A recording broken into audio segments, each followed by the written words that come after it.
राधे राधे। पिछले श्लोकों से हमें समझ आया था कि अर्जुन का शोक अब केवल भावनात्मक नहीं रहा, बल्कि उनके विवेक और निर्णय शक्ति को भी पूरी तरह ढक चुका था। युद्ध भूमि में खड़े होकर भी उनका मन पीछे हट चुका था। अपने ही प्रियजनों के सामने खड़े होने से उन्हें न तो विजय का आकर्षण दिखाई दे रहा था, न राज्य का, न ही किसी भोग या सुख की कामना। इसी गहन विषाद और आत्म संघर्ष की अवस्था में अर्जुन श्री कृष्ण के समक्ष अपने मन की अंतिम व्यथा प्रकट करते हैं और आगे कहते हैं, किन्ह राज्येन गोविंद किन् भोगैर्जीवितेन वा येषामर्थे काङ्क्षितं नो राज्यं भोगाः सुखानि च तैमेव स्थिताः युद्धे प्राणांस् त्यक्त्वा धनानि च आचार्याः पितरः पुत्रास्तथैव च पितामहाः मातुलाः श्वशुराः पौत्राः श्यालाः सम्बन्धिनस्तथा एतान् हन्तुमिच्छामि घ्नतोऽपि मधुसूदन अपि त्रैलोक्यराज्यस्य हेतोः किन्नु मही कृते निहत्य धार्तराष्ट्रान्नः का प्रीतिः स्यात् जनार्दन। अर्थात श्री अर्जुन भगवान श्री कृष्ण से कहते हैं, हे गोविंद, हमें राज्य, सुख अथवा इस जीवन से क्या लाभ, क्योंकि जिन सारे लोगों के लिए हम ये सब चाहते हैं वे ही इस युद्ध भूमि में खड़े हैं। हे मधुसूदन, जब गुरुजन, पितृगण, पुत्रगण, पितामह, मामा, ससुर, पुत्रगण, साले तथा अन्य सारे संबंधी अपना अपना धन एवं प्राण देने के लिए तत्पर हैं और मेरे समक्ष खड़े हैं, तो फिर मैं इन सबको क्यों मारना चाहूं, भले ही मुझे क्यों ना मार डाले। हे जीवों के पालक, मैं इन सबों से लड़ने को तैयार नहीं हूं, भले ही बदले में मुझे तीनों लोग क्यों ना मिलते हों। इस पृथ्वी की तो बात ही छोड़ दें, भला धृतराष्ट्र के पुत्रों को मारकर हमें कौन सी प्रसन्नता मिलेगी। अब यहाँ से हमें समझ आ रहा है कि श्री अर्जुन भगवान श्री कृष्ण को बोल रहे हैं, जिन सुख सुविधाओं के पीछे हम भाग रहे हैं, अगर वो तब मिले जिनके लिए हम उन्हें चाह रहे हैं, तो उन सुख सुविधाओं को क्या फायदा। तो चलिए जानते हैं इसका जवाब श्रीमद् भगवत गीता के लिखे हुए आगे के वार्तालाप से। अब श्री अर्जुन ने भगवान कृष्ण को गोविंद कहकर संबोधित किया, क्योंकि गोविंद वह है जो इंद्रियों के वास्तविक सुख का स्रोत है। आगे अर्जुन यह संकेत दे रहे हैं कि उनकी इंद्रियां अब सांसारिक विजय से तृप्त नहीं हो सकती, और इस विशिष्ट शब्द का प्रयोग करके अर्जुन संकेत करते हैं कि भगवान कृष्ण यह समझे कि अर्जुन की इंद्रियां कैसे तृप्त होंगी। तो श्री अर्जुन चाह रहे थे कि भगवान कृष्ण समझे कि उनके शिष्य की इंद्रियां कैसे तृप्त होंगी, और ये सब तो हमारी जिंदगी में भी हो रहा है। हम चाहते हैं कि भगवान खुद चाहें हमारी इच्छाएं कैसे पूरी होंगी, लेकिन इस बिंदु से हमें आगे यह समझना होगा कि हमें अपनी नहीं, भगवान की इंद्रियों की तृप्ति करनी चाहिए, क्योंकि गोविंद हमारी इंद्रियों को तृप्त करने के लिए नहीं है। हाँ, यदि हम गोविंद की इंद्रियों को तृप्त करने का प्रयास करते हैं तो हमारी इंद्रियां अपने आप ही तृप्त हो जाती हैं। अब यहाँ पर कितनी सुंदर बात बोली गई है कि हमें अपनी नहीं, भगवान की इच्छाओं को पूरा करना है, और हमारी इच्छाएं अपने आप पूरी हो जाएंगी। लेकिन भौतिक दृष्टि से प्रत्येक व्यक्ति अपनी इंद्रियों को तृप्त करना चाहता है और चाहता है कि ईश्वर उसके आज्ञापालक की तरह कार्य करे, किंतु ईश्वर ऐसे इंसान की तृप्ति वहीं तक करते हैं जितनी कि वे पात्र होते हैं,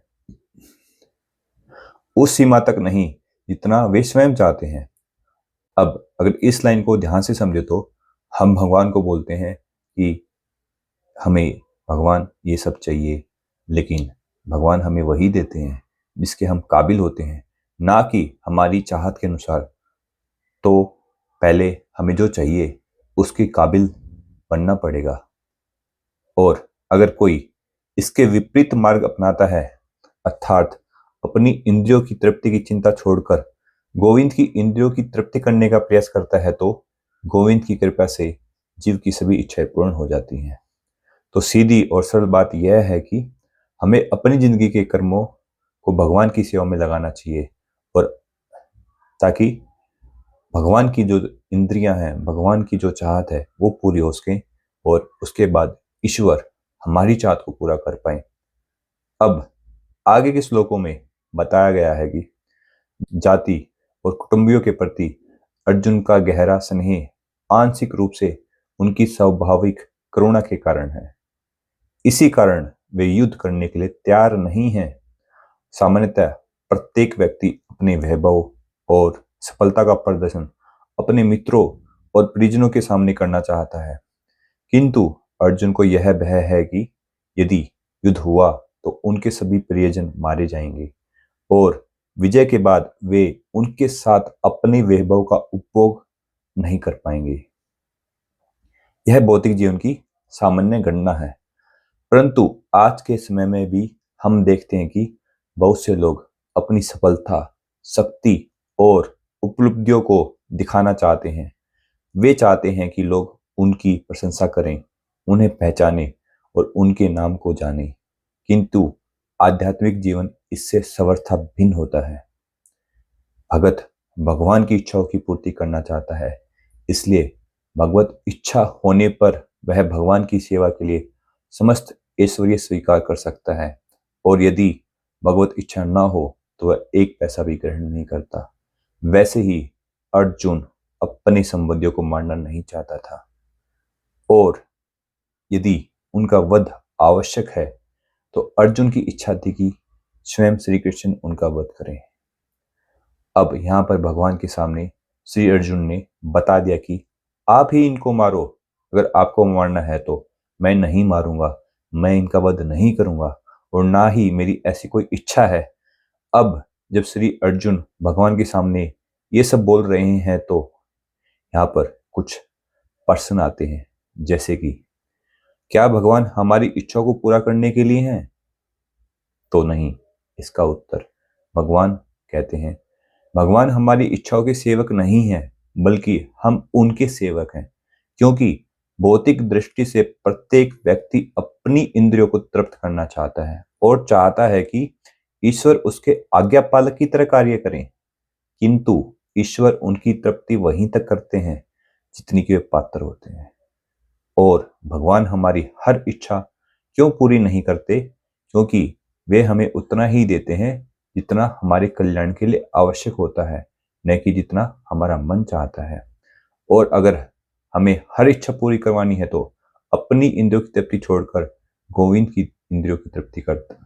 अब आगे के श्लोकों के माध्यम से यह जानना आवश्यक है कि जैसे भगवान श्री कृष्ण के लिए सभी की मृत्यु पहले से ही निश्चित है, उसी प्रकार बहुत से कार्य भी भगवान की इच्छा से पहले ही तय हो चुके होते हैं। हम केवल उनके निमित्त मात्र होते हैं। इसका उद्घाटन अगले अध्यायों में होगा, मतलब कि इन सवालों के जवाब आगे आने वाले श्लोकों में मिलेंगे, तो उसके लिए आपको हमारे साथ बने रहना होगा। और अब आगे जानते हैं कि क्या हुआ। तो भगवान का सच्चा भक्त होने के कारण अर्जुन अपने अत्याचारी बंधु बांधवों से प्रतिशोध नहीं लेना चाहता था, किंतु यह भगवान की योजना थी कि इन सभी का वध हो। लेकिन भगवत भगत दूसरों से प्रतिशोध नहीं लेते, किंतु भगवान अपने भक्तों पर होने वाले अत्याचार को सहन नहीं कर पाते हैं। ऐसा ही एक सवाल श्री प्रेमानंद महाराज जी से पूछा था कि भगवान किसको माफ नहीं करते। चलो देखते हैं इस वीडियो के माध्यम से। क्या कोई ऐसे पाप भी हैं जो भगवान कभी माफ नहीं करते? एक है पाप केवल पूरी सृष्टि में भगवान के भक्त का द्रोह, ये एक ऐसा पाप है जो भगवान माफ नहीं करते। जब दुर्वासा ऋषि ने अम्बरीश जी को बिना अपराध के कृत्या प्रकट कर दी, अम्बरीश जी को मारने का उपाय किया, तो भगवान का सुदर्शन चक्र प्रकट हो गया और कृत्या को नष्ट किया। अब हमें समझ में आया कि जैसा प्रेमानंद महाराज जी ने बताया था, ठीक वैसा ही भगवद गीता के प्रथम अध्याय के इन श्लोकों में भी मिलता है। भगवान किसी व्यक्ति को अपनी इच्छा से क्षमा कर सकते हैं, किंतु यदि कोई उनके भक्तों को हानि पहुंचाता है तो वे उसे क्षमा नहीं करते। इसी कारण भगवान इन दुराचारियों का वध करने के लिए उद्यत थे। यद्यपि अर्जुन उन्हें क्षमा करना चाहता था, लेकिन भगवान चाहते हैं ऐसे दुराचारियों का वध हो, और लेकिन उनका भगत चाहता है उनको क्षमा कर दिया जाए। अब आगे इन श्लोकों से हमें यह सीख मिलती है कि जीवन में सबसे बड़ा भ्रम अपनी इच्छाओं और इंद्रियों की तृप्ति को ही सफलता मान लेना है। जब तक हम अपने सुख, मान, सम्मान और प्रशंसा को केंद्र में रखते हैं तब तक निर्णय भ्रमित रहते हैं, परंतु जब हम भगवान की इच्छाओं को केंद्र में रखते हैं तब हमारा कर्म भी साधना बन जाता है। साथ ही हमें कभी भी किसी सच्चे भक्त को कष्ट नहीं देना चाहिए और ना ही उसकी निंदा करनी चाहिए, क्योंकि भगवान अपने भक्तों की रक्षा स्वयं करते हैं। और अगर गीता का यह भाव आपके हृदय तक पहुंचा हो तो इसे केवल सुनकर न छोड़ें, इसे अपने जीवन में उतारने का प्रयास करें और ऐसे ही सरल और जीवन से जुड़ी गीता व्याख्या के लिए इस चैनल को सब्सक्राइब करें और वीडियो को लाइक एंड शेयर जरूर करें। राधे राधे।